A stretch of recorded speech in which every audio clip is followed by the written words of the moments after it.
इस कहानी के लेखक है संजय कामले।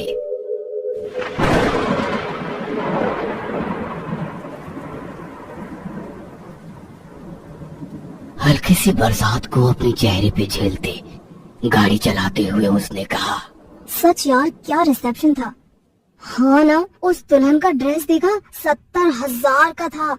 होगा भी, पर दुल्हन से ज्यादा उसकी माँ सज धज के आई थी। बहुत खर्चा हुआ होगा ना। जिंदगी में शादी भी एक ही बार होती है। हाँ यार। रात के करीब 10:30-11 बजे एक टू व्हीलर शहर के बीच सामान्य स्पीड पर आगे बढ़ रही थी। दोनों गाड़ी पे बातें करने में मग्न थे। बड़े शहरों में वैसे दिन क्या रात क्या सब समान होता है, इसलिए रास्ते में थोड़ी बहुत ट्रैफिक थी। और तभी उनकी गाड़ी एक सुनसान सड़क पर आई। खुशबू, जरा गाड़ी रोकना। क्या हुआ? प्लीज रोकना यार, एक काम याद आ गया। खुशबू ने स्पीड कम करते हुए रास्ते के बाजू में गाड़ी रोक दी। मनीषा गाड़ी से नीचे उतर गई। सिर्फ 5 मिनट, पापा की दवाई लेनी है।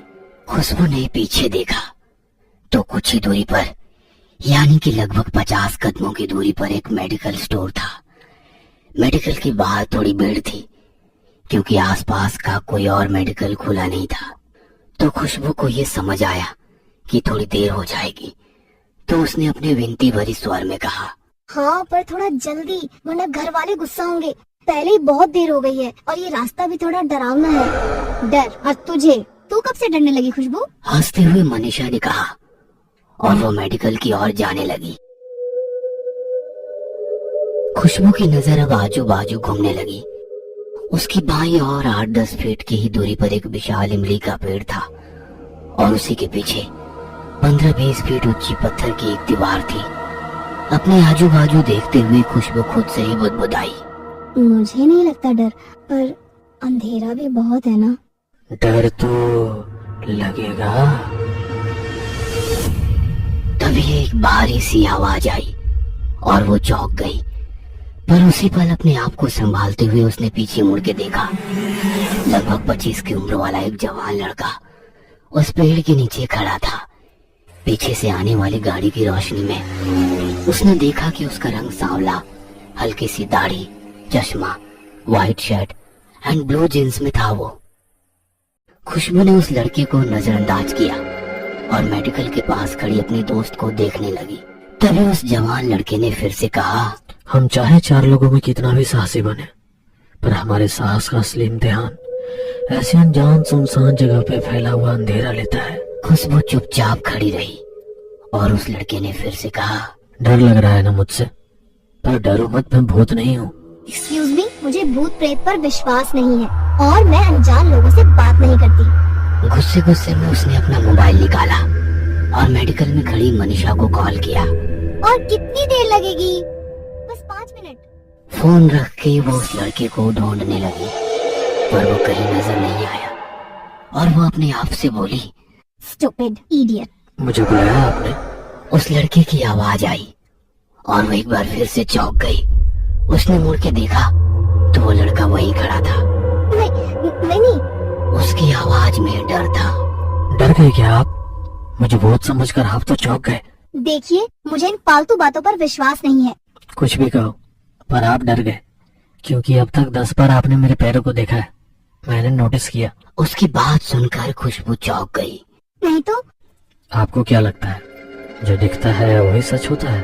वो थोड़ी कश्मकश में फंस गई। मन में अजीब अजीब ख्याल आने लगे।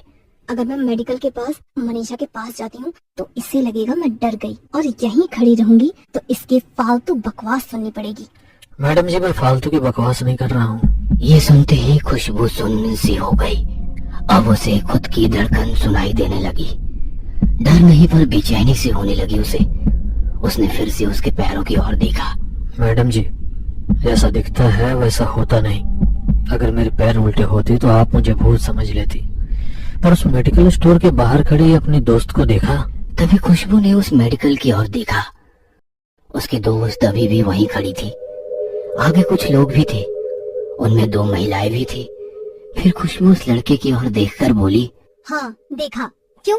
तभी उस लड़के ने गंभीर स्वर में कहा, आपकी दोस्त उस बंद मेडिकल के बाहर अकेली खड़ी है। पागल की तरह ये दिख रहा है आपको? उसकी उन बातों से खुशबू के पैरों तले जमीन सड़क से गई और उसने झटके से मुड़ के देखा तो मेडिकल खोली थी और उसकी दोस्त अभी भी लाइन में खड़ी थी। खुशबू को बहुत गुस्सा आया। अरे मैम, होश में तो हो ना, या थोड़ी पी रखी है? वो मेडिकल स्टोर आपको बंद दिख रहा है। तभी वो लड़का शांति से कहने लगा, मैं तो होश में हूँ, पर आपकी नजर आपको धोखा दे रही है, ठीक से देखो। उसकी भारी आवाज खुशबू के कानों में गूंज रही थी। उसे कुछ भी समझ नहीं आ रहा था। उसके चेहरे के डर को देखते हुए उसने फिर से कहा, क्या हुआ? पीछे मुड़ने का साहस नहीं हो रहा ना? तुम्हारी फालतू की बातें बंद करो। इसी को डर कहते हैं। वैसा तो कुछ भी नहीं, मुझे डर नहीं लगता। और प्लीज अपनी ये बकवास अभी बंद करो, प्लीज लीव मी। हम कितना इनकार करें, मन के एक छोटे से कोने में डर छुपा होता है और हर शहर में एक तो ऐसी जगह होती है, वहां से गुजरते हुए हमारे मन में डर सा लगता है। अक्सर 4 लोगों में मुझे डर नहीं लगता कहने वाले ऐसी जगह डर जाते हैं। ऐसा है क्या? और वो कौन सी जगह है? कोई ऐसी इमारत जो कई सालों से निर्मनुष्य हो, या शहर के बाहर कोई शमशान भूमि, सरकारी अस्पताल की पीछे वाली दीवार या अस्पताल का पोस्टमार्टम रूम जहाँ मरे हुए शरीर की चीर फाड़ होती है। ऐसी जगह पल भर के लिए इंसान को बेचैन कर देती है। होगा शायद, पर यहाँ तो ऐसा कुछ नहीं दिखाई दे रहा है ना? अपनी भौहें ऊंची करते हुए उसने कहा। क्या? उसकी प्रश्नात्मक नजर को देखते हुए उस लड़के की नजर इमली के पेड़ के पीछे पत्थर की उस दीवार पर आकर रुकी। अपनी शांत और गंभीर आवाज में उसने कहा, ये सरकारी अस्पताल की पीछे वाली दीवार है और इस दीवार के बराबर पीछे एक रूम है, पोस्टमार्टम रूम, जहाँ अभी किसी शरीर की चीर फाड़। अपने कान को बंद करते हुए उसने अपनी आंखें बंद कर ली और उस लड़के को बीच में ही रोक दिया। फिर उसने मोबाइल निकाला और अपने कानों में लगाया। ना चाहते हुए भी उसने तिरछी नजर से उस दीवार की ओर देखा, जिसे देखकर उसका मन और भी बेचैन सा होने लगा। यहाँ से तो जाना ही बेहतर है। खुशबू बुदबुदाई। मनीषा को दवाई मिली होगी या नहीं ये देखने वो पीछे मेडिकल स्टोर की तरफ मुड़ी और उसकी धड़कन थम सी गई। डर की एक लहर मानो उसकी पूरे शरीर में उठ गई। वो मेडिकल बंद थी। मनीषा अकेले उस स्टोर के बाहर खड़ी थी और खुशबू को घूर रही थी। उसका पूरा गला सूख गया था, मानो जैसे पल थम सा गया हो। कुछ पल वो उसे ही देख रही थी और पलक झपकते ही सब पुराने जैसा दिखने लगा। मेडिकल स्टोर खुला था और मनीषा उस स्टोर वाले के साथ कुछ बातें कर रही थी। खुशबू ने गर्दन घुमाई और उस लड़की को देखने लगी तो वो कहीं नजर ही नहीं आया। अभी भी उसका दिल जोर जोर से धड़क रहा था। इमली के पेड़ के पीछे वाली दीवार पर आकर रुकी हुई उसकी नजर उसे डर का एहसास दे रही थी। और अचानक कुत्ते के भौंकने से वो एक बार और चौंक गई। उसने कुत्तों की आवाज की ओर देखा। हड्डियों का ढांचा, हल्के भूरे रंग के बाल और पीछे की टांग से लंगड़ाते हुए वो कुत्ता जोर जोर से भौंक रहा था। खुशबू ने अपनी बेचैनी भरी नजरों से उस कुत्ते की ओर देखा और वो कुत्ता अपनी पूरी शक्ति लगाकर उस इमली के पेड़ की ओर देखकर भौंक रहा था। उसे देखकर उस कुत्ते के साथ आसपास के सारे कुत्ते भी भौंकने लगे। ये सब नजारा देख वो और डर गई और अपने आप से बुदबुदाने लगी। अब इस कुत्ते की पूंछ पर किसने पैर रख दिया? और वो पागल लड़का कहाँ गया? अभी तो यही था, फालतू का डर दिखा के चला गया। मुझे बुलाया आपने? उसकी आवाज सुनते ही उसने आवाज की ओर देखा। वो उसकी बाजू में खड़ा था। उसने शांति भरी आवाज में कहा, डर गए ना? खुशबू पर टिकी हुई नजर उसने कुत्तों की ओर घुमाई और कहा, देखिए, कुत्ते ऐसे बिना वजह तभी भौंकते हैं जब उन्हें आसपास कोई बुरी शक्ति होने का एहसास हो। उसकी बात सुनते ही खुशबू ने कुत्तों की ओर देखा। वो अभी भी उस इमली की पेड़ को देखते हुए भौंक रहे थे। मतलब? मैं कुछ समझी नहीं। मतलब भूत, पिशाच, चुड़ैल, डायन जैसी शक्तियों को हम आम इंसान देख नहीं सकते। उस शक्ति को ये प्राणी महसूस कर सकते हैं और जब भी कुत्ते रोते हैं तभी शक्ति किसी को अपने साथ लेने आई होती है। यानी तुम कहना क्या चाहते हो कि यहाँ भूत है? होगा भी।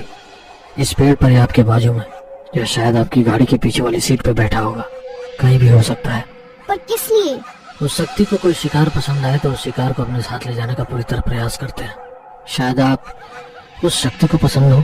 खुशबू को बहुत गुस्सा आता है। व्हाट नॉनसेंस, कौन हो आप? और मैं सुन रही हूँ तो आप मुझे कुछ भी बोले जा रहे हो। और प्लीज आप ना मुझसे बात ही मत करो। खुशबू की बातों से ये पता चल रहा था कि वह पूरी तरह डरी हुई थी। अपना डर छुपाने के लिए उसने अपना फोन निकाला और मनीषा को फोन लगाने लगी। चल यार, स्टूपिड, सॉरी यार, ये दवाई दूसरी कोई भी जगह नहीं मिलती। तभी खुशबू ने गाड़ी स्टार्ट की और कहा, तुझे नहीं, उस लड़के को कहा जो इतनी देर से बकबक करके मुझे बोर कर रहा था। कुछ भी, कब से देख रही हूँ तुझे। तू तो अकेली खड़ी थी, कोई भी नहीं था तेरे आसपास। अरे उस इमली के पेड़ के नीचे खड़ा था, शायद तेरा ध्यान नहीं था। पर ऐसा कहते हैं कि इमली के पेड़ के नीचे बुरी शक्तियों का वास होता है। मतलब के भूत। मनीषा की बात सुनते ही वो शांत हो गई और तभी पीछे से कुत्तों की रोने की आवाज आने लगी। उसके मन में अजीब सी बेचैनी होने लगी। बिना कुछ कहे वो सोचने लगी, मैं इतनी देर से किससे बात कर रही थी और कौन था वो? यह सब सोचते ही उसके मन में एक डर सा बन गया। उसका दिमाग सुन्न पड़ गया। उसे कुछ समझ नहीं आ रहा था कि ये सब क्या हो रहा है। वो बिना कुछ कहे गाड़ी चला रही थी और अचानक मोबाइल की रिंग बजी। गाड़ी रास्ते की साइड में लगाते हुए वो बोली, पापा का ही फोन होगा, डांट पड़ने वाली है अब। कहते हुए उसने फोन उठाया। सामने वाले की आवाज सुन के उसका दिमाग सुन्न पड़ गया। बिना कुछ कहे वो सिर्फ सुन रही थी। डर के मारे उसका पूरा बदन सुन्न पड़ गया और वो बेहोश हो गई।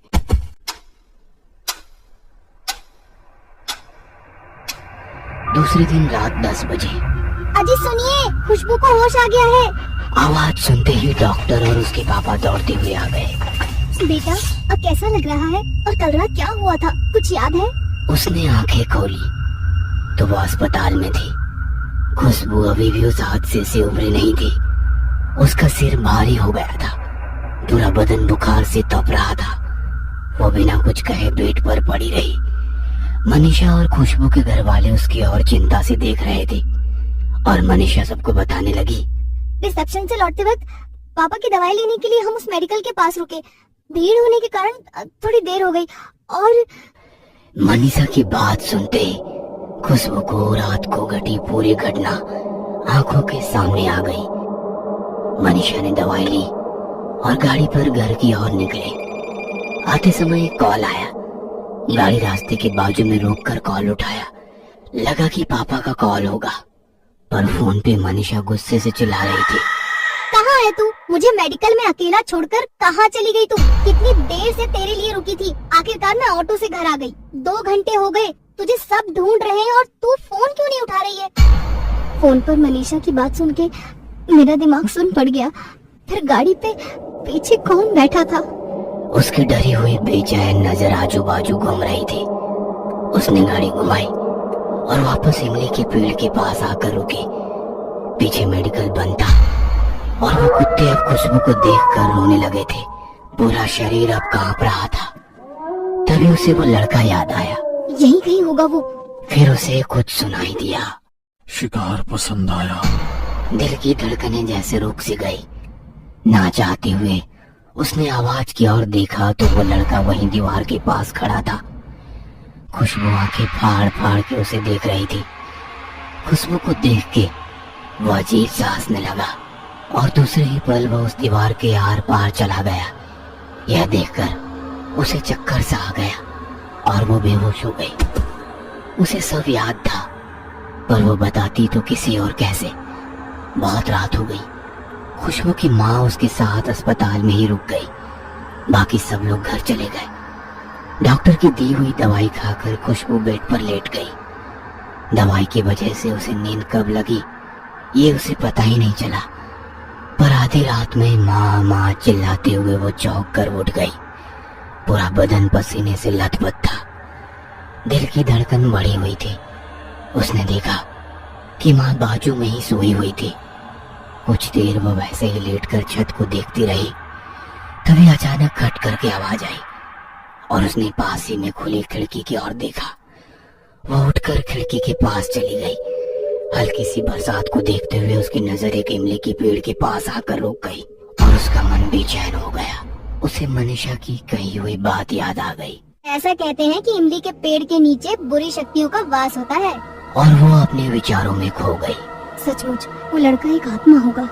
और दूसरे ही पल उस पेड़ के नीचे वो लड़का खड़ा दिखा। वह उसे घूर रहा था। अब डर के मारे उसका पूरा बदन कांपने लगा और वो झट से बाजू में आ गई। ये मेरा भ्रम है कि सच? उसे फिर से देखने की हिम्मत ही नहीं हो रही थी, पर उसने हिम्मत की और झांक कर देखा तो वह लड़का वहां नहीं था। बाप रे, वो सचमुच वहाँ पे था या मुझे कोई भ्रम हुआ? उसकी धड़कनें तेज हो गई थी, गला सूख गया था। तभी उसकी नजर टेबल पर पड़े अखबार पर गई। एक युवक की एक्सीडेंट में मौत। पेपर हाथ में लेकर उसने गौर से देखा तो वह उसी की फोटो थी। उसकी धड़कन रुक सी गई और वो सुन्न सी हो गई। यानी कि वो एक आत्मा था उस दीवार के पीछे। उसी का पोस्टमार्टम चल रहा था। उसे वो याद आया और पीछे से आवाज आई, शिकार पसंद आया। उस भारी आवाज को सुनते ही खुशबू की आंखें सफेद पड़ गई। तभी उसके सीने में जोर से दर्द होने लगा और उसे ऐसा लगने लगा कि उसके शरीर की सारी शक्ति किसी ने छीन ली हो। आवाज से उसकी माँ की आंख खुल गई। उसने देखा कि खुशबू जमीन पर पड़ी हुई थी। अरे बेटा, क्या हुआ तुम्हें? माँ की आवाज सुनते ही नर्स वहाँ पर आ गई। डॉक्टर को बुलाओ कोई। नर्स दौड़ते हुए डॉक्टर को बुलाने गई। खुशबू ने हल्की सी गर्दन घुमाते हुए खिड़की की ओर देखा। उसकी नजर खिड़की पे आकर रुक गई। उसे कुत्तों की रोने की आवाज आ रही थी। उसे उसकी कही हुई बात याद आई। जब सारे कुत्ते एक साथ रोते हैं तभी वो शक्ति किसी को अपने साथ ले जाने आई होती है, अपने शिकार को। तभी डॉक्टर आ जाते हैं। माँ कहती है, देखिए ना डॉक्टर, मेरी बेटी को क्या हुआ है? आप बाहर रुकिए, मैं देखता हूँ। नर्स सबको बाहर निकाल के दरवाजा बंद करती है। वार्ड बॉय खुशबू को उठाकर बेड पर रखते हैं। डॉक्टर उसकी जांच करना शुरू करते हैं। ऑक्सीजन लगाते हैं, बहुत सारी मशीनें चालू कर देते हैं।